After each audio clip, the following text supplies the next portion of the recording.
CIBM members and friends. I'm happy to be with you today for the Breakfast and Science number 48. So this morning we have the opportunity to have Olivia Bejuy with us from the CIBM PET HUG-UNIGE section of the CIBM, presenting her current research work and plan. So Olivia Bejuy earned her master's degree in biology, specializing in oncology, preclinical models, and molecular imaging from the University of Geneva in September 2018. Her master's thesis, which focused on developing preclinical models of malignant pleural mesothelioma, I will go through it, earned her the RDT Prize, congratulations, for the best biology thesis at the University of Geneva in 2019. And following her master's degree, Olivia joined the small animal preclinical imaging platform at HUG-UNIGE in January 2019, and where she contributed her expertise in MRI, CT, and optical imaging to support research projects across the university. In January 2020, she transitioned to the CIBM PET HUG-UNIGE molecular imaging section as PET operational manager, where she has since guided and supported PET, SPECT, and CT users. And we are happy to say that in August 2024, Olivia embarked on a PhD project under the co-supervision of Professor Valentina Garibotto and Professor Oliver Hartley. And her research focuses on the development and validation of radioligands for cancer theranostic, specifically targeting chemokine receptors. And I think that's the topic of today, and we're happy to hear about it. Thank you very much, Bernard, for this really nice introduction. And good morning to everyone. It's a real pleasure to be here and present my PhD project, which is the preclinical proof of concept of a novel CCR5 targeted cancer theranostic strategy. And so for this project, I have two co-supervisors, which are Professor Valentina Garibotto, the head of the CIBM PET HUG-UNIGE section, and also Professor Oliver Hartley, which is the head of the Department of Pathology and Immunology at HUG-UNIGE. So just a claim first. As I only start this project in August, there will be few preliminary results, and most of my presentation will be about the background of the project. So more theory presentation this morning.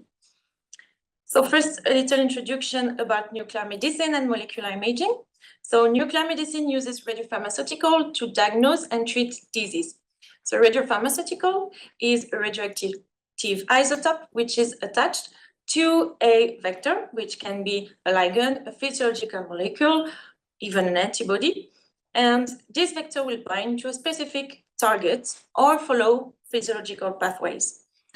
And the modality to image for the diagnostic and the monitoring of the disease are positron emission tomography imaging, PET, or single photon emission computed tomography, SPECT imaging. And there is various application fields as oncology, cardiology, neurologic disorders. You may have seen presentation from either Valentina or my colleague Kelly Cesaria, but Alzheimer's disease. And here, so there is others application fields and many. And here on the bottom left, you can see an example of a radiopharmaceutical that is one of the mostly used in nuclear medicine, and it's the fluorodeoxyglucose, FDG, which is nothing else but a radioactive glucose. So by switching this hydroxyl group with a radioactive fluorine, we now have a radioactive glucose. And once it's injected into the patient, you have an example in the middle of a patient with breast cancer. And all the black arrows highlights all the tumor nodules of the breast cancer. And you can also, for example, monitor the Alzheimer's disease, and you have the difference between the brain activity between a patient, healthy patient and a normal brain, and the patient with Alzheimer's disease. And we see that there is a reduced metabolic activity within the brain. Okay, so how do we make a radiopharmaceutical for diagnostic or for therapeutic purposes? So it's all about the radioisotope that you're choosing. So for diagnostic radionuclides, usually we will have positron or gamma emitters radionuclides, such as fluorine-18, as well as gallium-68. And those isotopes usually are short half-life, from minutes to few hours, and they are of relatively low energy, and usually it's about like 511 kilo electrovolts. And if we want to have a therapeutic radiopharmaceutical, this time we will go for alpha or beta emitters, as well as Auger electrons, such as 177 lutetium, 225 actinium, and 125 iodine. And those radioisotopes are of long half-lives, a few days to several weeks, and are of higher energy, so thousands of kiloelectrovolts to mega electrovolts. And now we need to have a vector to have an acute delivery of those radioisotopes into our tissue of interest. So which vector we will use? So we could use the FDG and switch this fluorine-18 for a therapeutic radionuclide, for example. But FDG, as I said, is a radioactive glucose, meaning that it will be uptaken by all tissues consuming glucose. And if those tissues are high metabolic activity, there will be a lot of radioactive glucose uptaking into those tissues. And in the adults, the main tissue uptaking the glucose or this radioactive glucose will be the brain, the heart, and finally the tumor. So first limitation there, if we want to have a therapeutic radionuclide, therapeutic radiopharmaceutical, we don't want to target the healthy tissues of the brain and the heart. Therefore, we need to have a vector that specifically targets our tumor cells, cancer cells, sparing the fate of the healthy tissues. And this is actually what we are doing. So we are working with what we call radioligand. So radioligands are basically a ligand which is specific for a receptor that is overexpressed by cancer cells. And to this ligand, we attach a linker and then the radionuclide. So these ligands will target, as I said, receptors specifically expressed by cancer cells. It can be specific expression from the cancer cells, but also overexpression by these cancer cells. And therefore, they will target these cells. And if you can have, based on that, an internalization of your ligand, then it's the jackpot. So you target the receptor, and if by targeting the receptor, you activate the receptor and signal an internalization of the receptor, then your radioactivity enters inside the cells. Jackpot for everybody. So based on that, I will introduce you to the theranostic principle. So theranostic principle is the combination of a diagnostic imaging and the therapy through the same molecular target. In this case, it's using the same receptor and the same ligand to target, either for diagnostic purposes or for therapeutic purposes, the cancer cells. And so if you have a diagnostic radioligand for imaging here, you will identify tumor lesion, the location with the imaging, but also the specific marker expression. Therefore, you can already quantify this expression on the cells and anticipate if the therapy using the same ligand will be suited for the patient. And this is what we call patient-tailored precision therapy. And it's limit the unwanted effect on healthy tissue. And it will deliver the treatment to the cells expressing the target. And this is what you can see there. And the goal is to induce cancer cell death and keeping the healthy tissues alive. And based on that, there are two main, so this principle is what we call a theranostic couple. So you have an imaging moiety and a therapeutic moiety. And two main examples of theranostic couple are gallium or lutetium PSMA. So PSMA is the prostate-specific membrane antigen, which have been, and this theranostic couple have been approved by the FDA in 2022, so pretty much recently, for the clinic and to use in the patients. And we can see that the patients really beneficiate from this treatment over former procedures that were done. And it's usually for metastatic castration-resistant cancer patients that have limited other choices. Using this particular theranostic strategy allows them to really improve their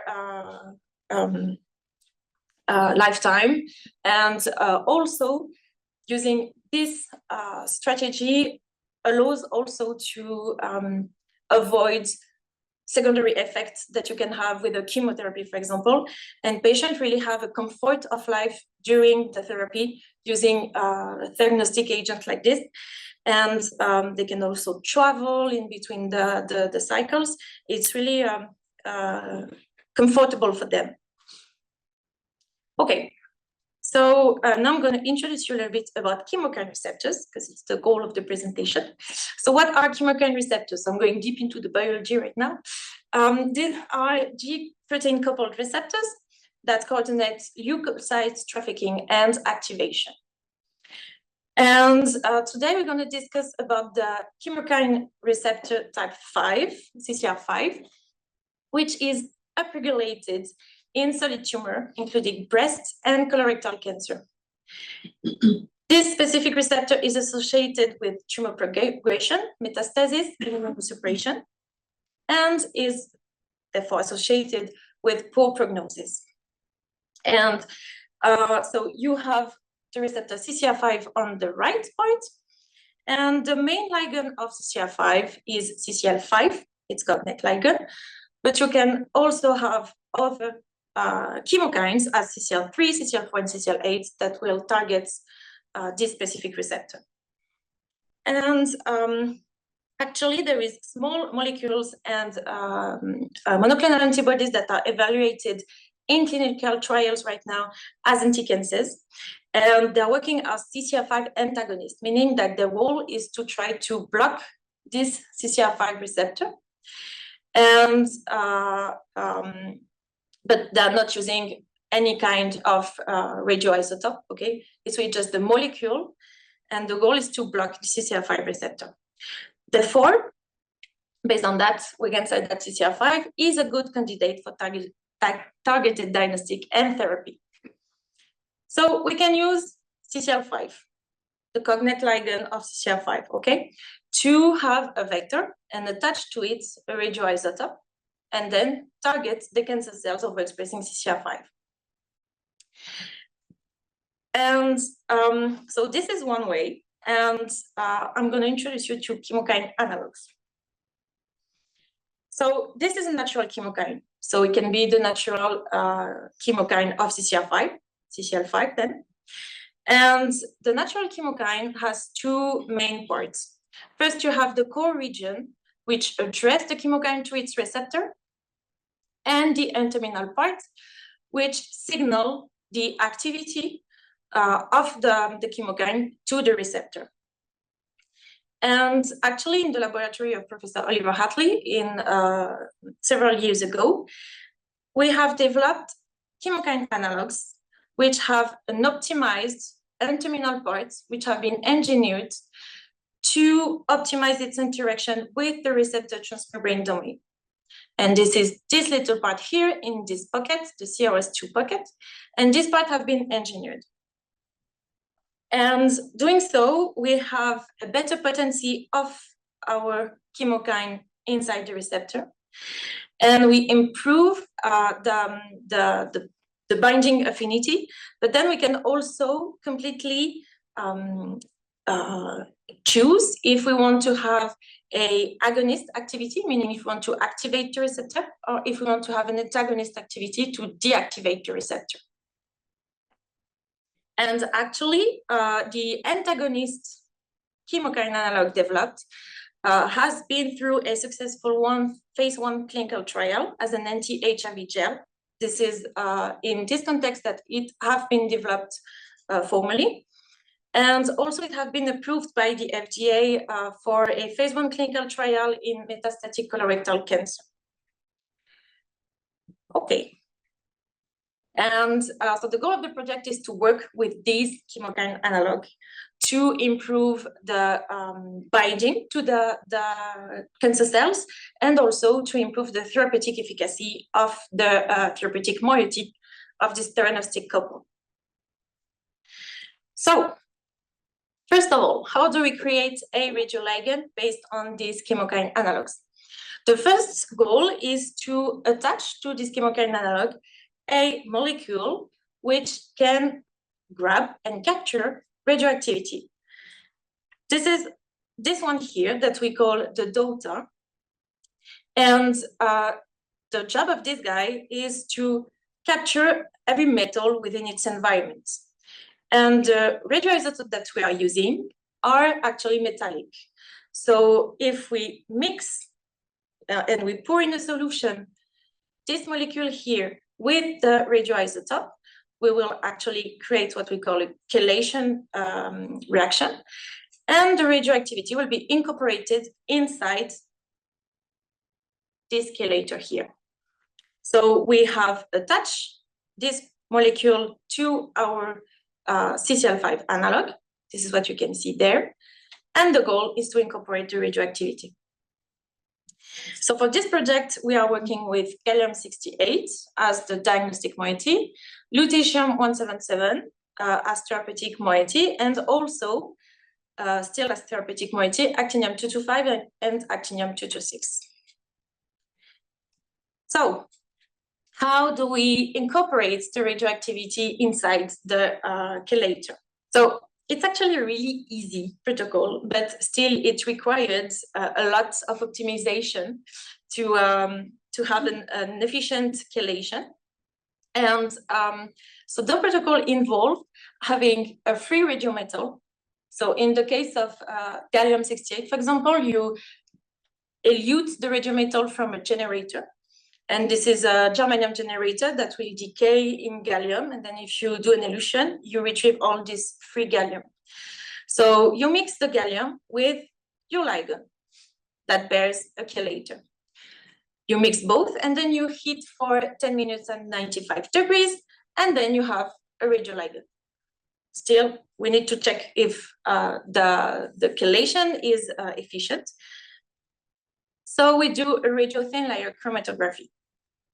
To do so, we drop a very small amount of this sample onto a chromatography plate that we put into a chelating mobile phase. So actually, our molecule, our ligand, is relatively big and too big to be displaced towards a chromatography plate. So by using a mobile phase that will chelate from a radiometal, we can capture all radioactivity that haven't been incorporated inside our radioligand and displace it towards the end of the chromatography plate and separate it from what have been efficiently incorporated into the ligand. This is what happened here. So the ligand will stay at the bottom of the plate, and all free radioactivity is captured by the mobile phase and displaced towards the bottom of the end of the plate. And this is an example of what happened when we pour on the chromatography plate only free radioactivity. So this is free gallium. Okay, there's no ligand in this sample. So you can see that everything has been displaced towards the end of the plate. And now if we look at the two CCL5 analogs, so agonist and antagonist analog that we have made, we can see that all the radioactivity remains at the starting site of the plate, meaning that it have been efficiently incorporated into the chelator paired by the ligand. Okay, so then what we do with that? The goal is to assess the efficacy of those CCL5 analogs to actually target the receptor and to verify that the radioactivity added and the chelator, the linker and the chelator added to the ligand are not impairing the binding of the ligand to its receptor. So the first goal is to work in vitro with cells. And so we have worked with 2 cell lines. The first one is Chinese hamster ovarian cells. It's not cancer cells, but it has been extensively used historically for the purpose of oncology research, because those cells are behaving just like cancer cells.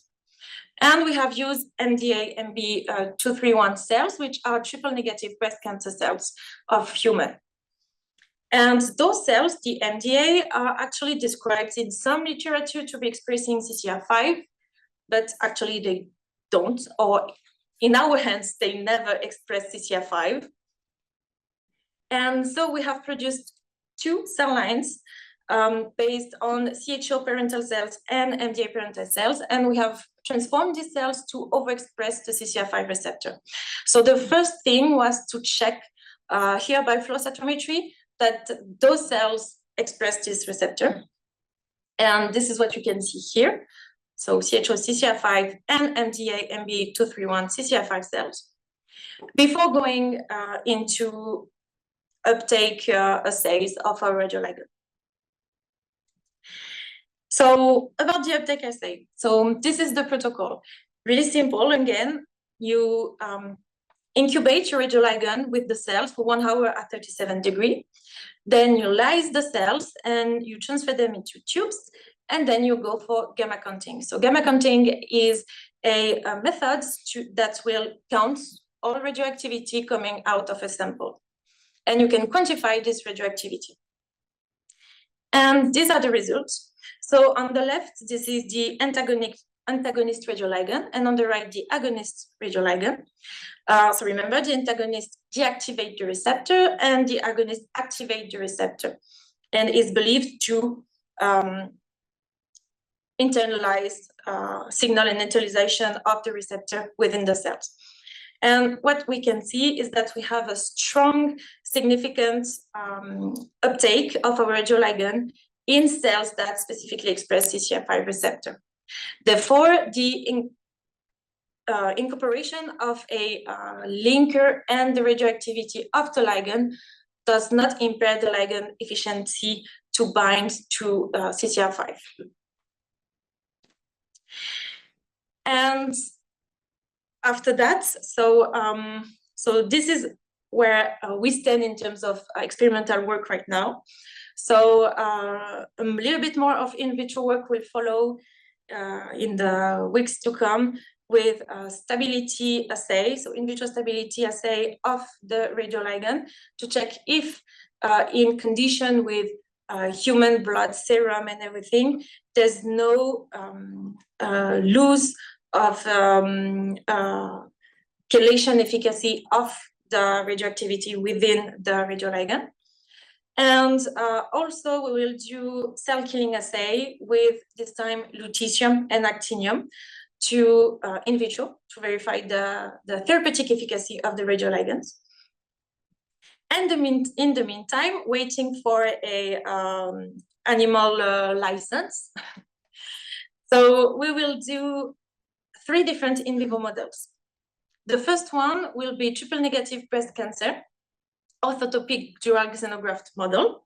So this model will bear a MDA untransformed or MDA parental cell line tumor and an MDA CCR5 tumor.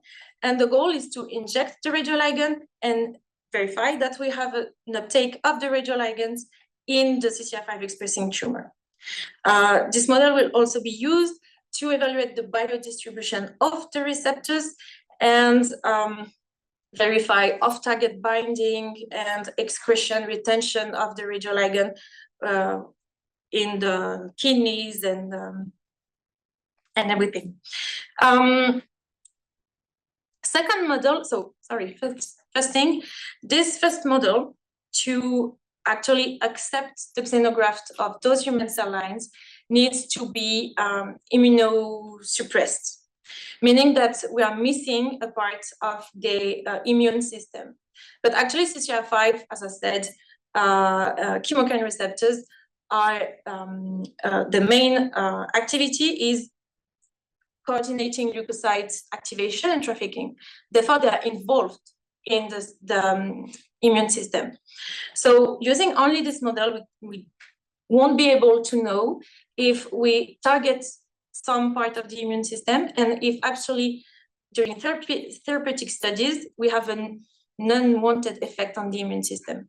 Therefore, we will work with metastatic colorectal cancer syngeneic model, meaning that we will use mice cancer cells of metastatic colorectal cancer that will be again implanted orthotopically, and therefore we will evaluate the biodistribution and the therapeutic efficacy of our radioligand in a context of impact immune system. And last but not least, in the meantime, as this is one model that we are working heavily in the lab, we will using the triple negative breast cancer chorioallantoic membrane model. So it's a model with a of the chicken egg, where we implant the tumor cells onto the chorioallantoic membrane of the eggs, and here the tumor cells in 4 days they form a tumor that grows for several days. And this chorioallantoic membrane is actually vascularized, so we can inject radioactivity intravenously and follow the biodistribution within the tumor of our radioligand. The goal is to, it's more like a side project, and it's to evaluate the ability of the CAM model to replicate some aspects of the animals, so for tumor biodistribution, but maybe some parts of biodistribution evaluation within the embryo to some extent.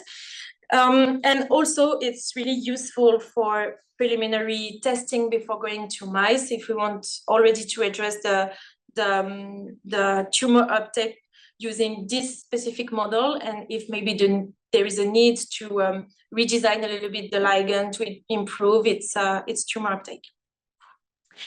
And so as said, the radioisotope we will use are the gallium-68 for diagnostic purposes, and gallium will be imaged with positron emission tomography, and our theranostic, therapeutic radionuclide, we will use the 177 lutetium, which is a beta and gamma emitter. So we'll be able also to follow this isotope by SPECT imaging. We have a collaboration with the CERN in the case of the MEDICIS program, and CERN will provide us with 225 actinium. And 225 actinium is an alpha emitter, and it has been recently described as highly potent radionuclide for therapy, because as it's based on alpha emission, its intrinsic properties are different from the beta emitters as the lutetium, and can have a in some case can be more efficient than the lutetium in killing the cancer cells, and also limits unwanted effects. And lastly, we also will be using the 226 actinium, which have never been studied in the case of therapeutic efficacy. And this 226 actinium is actually exactly the same family as 225 actinium, but this emits gamma emission as well that can be imaged by SPECT imaging. So those two, 225 actinium and 226 actinium, are highly promising in nuclear medicine. And so as said, we will do an in vivo biodistribution evaluation of our two analogs. We will inject them, so after the generation of the models. We will inject them into our animals and do PET-CT, MRI, and SPECT-CT to address the biodistribution of our radioligands. So the biodistribution using the gallium will be made for 60 minutes in dynamic imaging. Therefore, we can follow directly from the time of the injection the biodistribution of the radioligand. And for the therapeutic radioligand, the acquisition will be made at multiple time points up to several days. So we can know and evaluate the excretion of the radioligand as well. And lastly, we will do an in vivo evaluation of the therapeutic efficacy of our analogs. And we will have many groups to compare. The goal is to compare the radioisotope injected, solely, for example, only with lutetium or only with actinium-225. And we will also evaluate the therapeutic protocol using combined radioisotope. So, for example, lutetium-177 and actinium-225, or lutetium-177 and actinium-226. Because it has been, those combined protocols has been described as more efficient, as we are working with two different types of emission in terms of radioactivity. So we are really like having nice efficacy on all the cancer cells. So I hope I have convinced you that theranostic are revolutionizing nuclear medicine, but they are really limited to few targets. There is only two on the approved for the clinic right now. So PSMA and dotatate, which is a receptor for neuroendocrine tumors. Therefore, we need to have more targets and to identify more cancer targets. I hope I've convinced you as well that CCR5 is a strong candidate for radioligand therapy, and also that this work is the first exploration of a radioligand therapy targeting a chemokine receptor in solid tumor. So chemokine receptors have been targeted in liquid tumors by actually colleagues here in Lausanne, but never in solid tumors. So with that, I would like to thank all of my collaborators from the two groups, and I thank you for your attention.